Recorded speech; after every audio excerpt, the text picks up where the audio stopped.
Aqui no Beira-Rio, o Internacional venceu a equipe do Juventude e conseguiu com esta vitória, em primeiro lugar, poder encostar nos líderes do campeonato. Além disso, recuperar a confiança junto ao torcedor.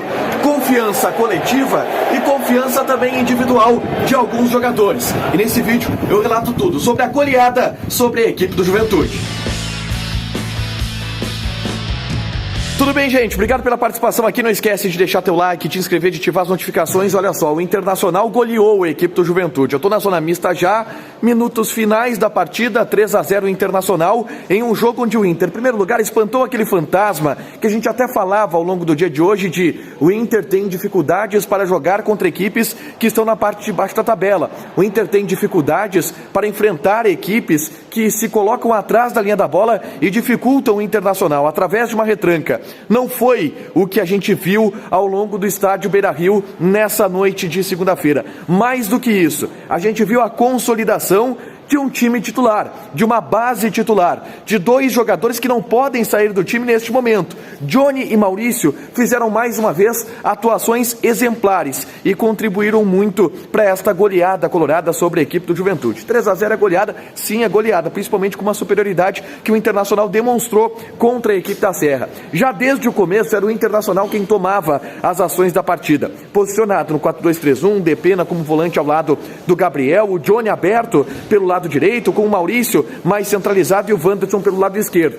O Inter de cara viu que a única maneira de atacar e furar o bloqueio do Juventude seria através dos flancos, através dos lados do campo. E para isso precisaria de apoio. Pelo lado esquerdo, o Wanderson conseguia fazer a sua natural profundidade, dando amplitude também para o time, ganhando através dos lances individuais em cima do Rodrigo Soares, que é um lateral do Juventude que ataca bastante. Já pelo lado direito, o Johnny não é aquele cara agudo, o Johnny não é aquele cara profundo, mas o Inter conseguiu, através de um movimento interessante, colocar perigo, colocar armas ofensivas pelo lado direito. O Maurício foi mais deslocado para o lado direito, do meio para a direita. E por ali o Internacional conseguiu criar as grandes oportunidades ao longo do primeiro tempo. O Bustos sendo muito acionado, aquele trio, aquela parceria Johnny, Maurício, Bustos deu muito certo. E o Inter conseguiu aos poucos criar oportunidades para vencer, para fazer o primeiro gol contra a equipe do Juventude.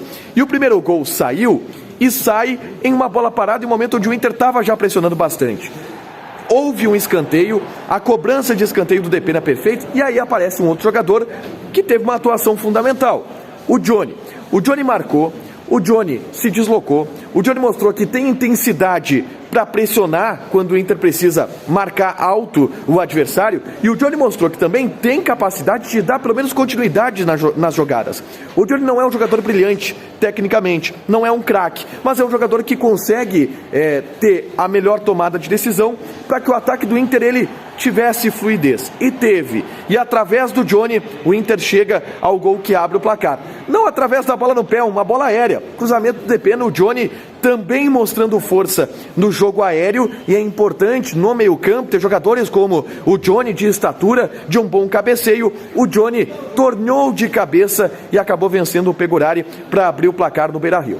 Importante que com o gol do Johnny, em primeiro lugar, tirou-se um peso do estádio. Aquele peso do fantasma de o Inter tem dificuldade contra equipes que estão na parte de baixo da tabela.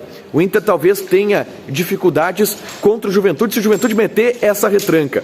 O Inter não teve essa dificuldade. E com o gol do Johnny, tudo ficou muito claro, porque o Juventude teria que sair e o Inter poderia aproveitar os espaços. E de fato aproveitou. O Juventude não assustou o gol do Daniel durante toda a partida, a ponto do Inter conseguir o segundo gol. Uma jogada do alemão, o Paulo Miranda comete o pênalti em cima do centroavante do Internacional, pênalti que o Depena bate. E o Depena erra. Bate muito mal o pênalti, por sinal, o Depena. Só que aí no rebote, a bola sobra para o Wanderson, que de perna esquerda amplia o marcador 2-0 e mostra que também, do ponto de vista das casualidades, as coisas estão acontecendo a favor do Internacional, o que é muito bom. As coisas acontecendo a favor do Internacional com o gol, a bola ter sobrado no pé do Wanderson, significa muito isso. 2-0 intervalo, superioridade do Internacional e o jogo praticamente morto por ali.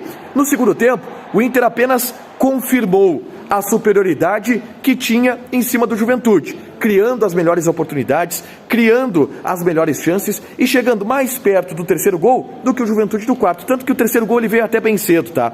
Uma baita jogada. Uma jogada do Alexandre Alemão, onde ele faz o pivô, ele serve do lado esquerdo o Wanderson e o Wanderson faz um cruzamento de perna esquerda perfeito, na cabeça do Johnny. E aí, novamente, o grande personagem da partida. O Johnny aparece na área como elemento surpresa, torneia de cabeça e faz o 3-0, garantindo a sua vaga no time e garantindo uma ótima atuação. Teve a atuação do Johnny muito boa, teve a atuação do Maurício muito boa, e aí o Mano começou a trabalhar a recuperação dos atletas. Inclusive aqui na zona mista, ó, a TV mostra, gol de Edenilson, de pênalti. 4-0. O Mano coloca em campo o Edenilson, que teve vaias, mas também teve em resposta das vaias aplausos, nesse clima um pouco esquizofrênico que virou o Beira-Rio. Colocou o Tyson, que foi vaiado e também foi aplaudido, até que chega o lance do pênalti. Revisto pelo VAR, o Edenilson assume a responsabilidade e consegue, com a sua categoria, deslocar o goleiro e fazer o 4-0. 4-0 para o Internacional contra o Juventude. Uma partida onde o Inter foi absolutamente superior, bate na porta do G4 e consegue afirmações e recuperações individuais importantes. O Inter está tomando o corpo nessa reta final do Brasileiro. Deixa teu like, te inscreve e ativa as notificações. Beijo!